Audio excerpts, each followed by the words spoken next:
সুপ্রিয় দর্শক মণ্ডলী, আসসালামু আলাইকুম। কথা বলছি অধ্যাপক ডাক্তার মোহাম্মদ জামাল আবু নাসের।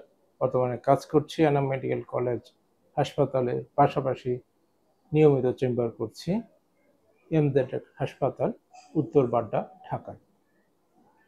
আমাদের কাছে যত রোগী আছে এর মধ্যে অন্যতম একটা বড় অংশ আসে পায়ুপথের রক্তক্ষরণ নিয়ে। তো আমরা পরীক্ষা নিরীক্ষা করে যে রোগগুলো পেয়ে থাকি এর মধ্যে অন্যতম হচ্ছে পাইলস বা অর্শ, যার কারণে রোগীর অনেক সময় ব্যথাহীন রক্তক্ষরণ হয়। তো পাইলস বিভিন্ন ধরনের হতে পারে। প্রাথমিক অবস্থায় যদি পাইলস থাকে সেক্ষেত্রে কিন্তু আমাদের পরামর্শ থাকে এই তার স্টুলটা নরম রাখার জন্য। স্টুল নরম রাখার জন্য আমরা বিভিন্ন ধরনের খাদ্যাভ্যাস পরিবর্তন করতে বলি। এছাড়াও অনেক ধরনের মেডিসিন বা সিরাপ দিয়ে থাকি, যেগুলো খেলে রোগীর মন অনেক সময় নরম থাকে।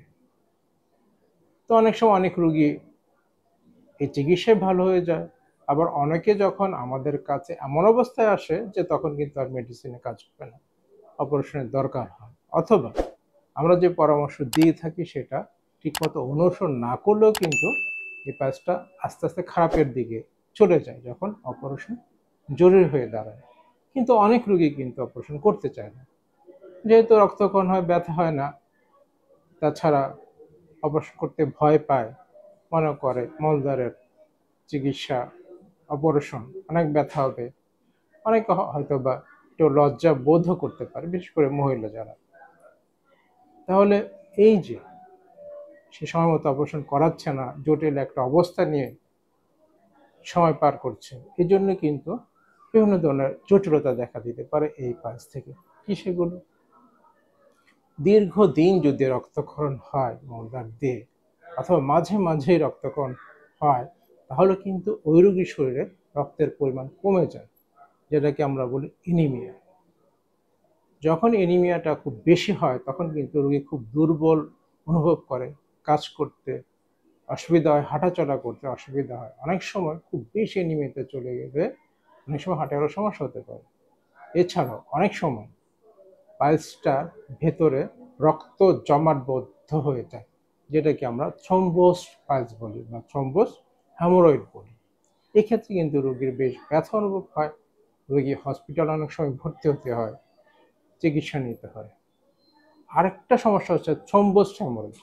এটা কি? এটা হচ্ছে অনেক সময় ভিতরের পাইলসটা মলদ্বারের বাহিরে বের হয়ে আটকে যায় এবং এই রক্ত চলাচলটা বন্ধ হয়ে যায়, তখন প্রচণ্ড ব্যথা হয় এবং পাইলসটা বেশ ফুলে যায়। একটা জটিল অবস্থা, অসহনীয় অবস্থা।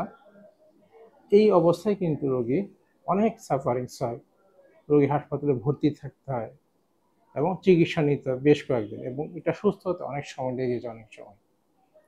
এছাড়া অনেক সময় এই পাইলস থেকে ইনফেকশন হতে পারে, ইনফেকশন থেকে অনেক সময় পাশে ফোড়া হয়ে যেতে পারে। ইনফেকশনটা যখন খুব খারাপ অবস্থায় চলে যায়, ছড়িয়ে যায় রক্তের মধ্যে অনেক সময়, তখন রোগীর অবস্থা কিন্তু বেশ খারাপ হয়ে যায়।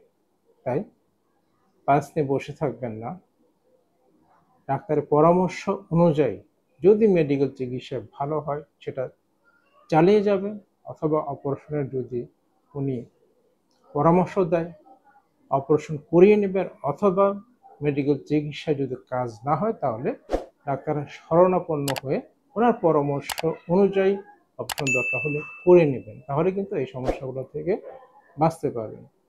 সবাইকে অনেক ধন্যবাদ।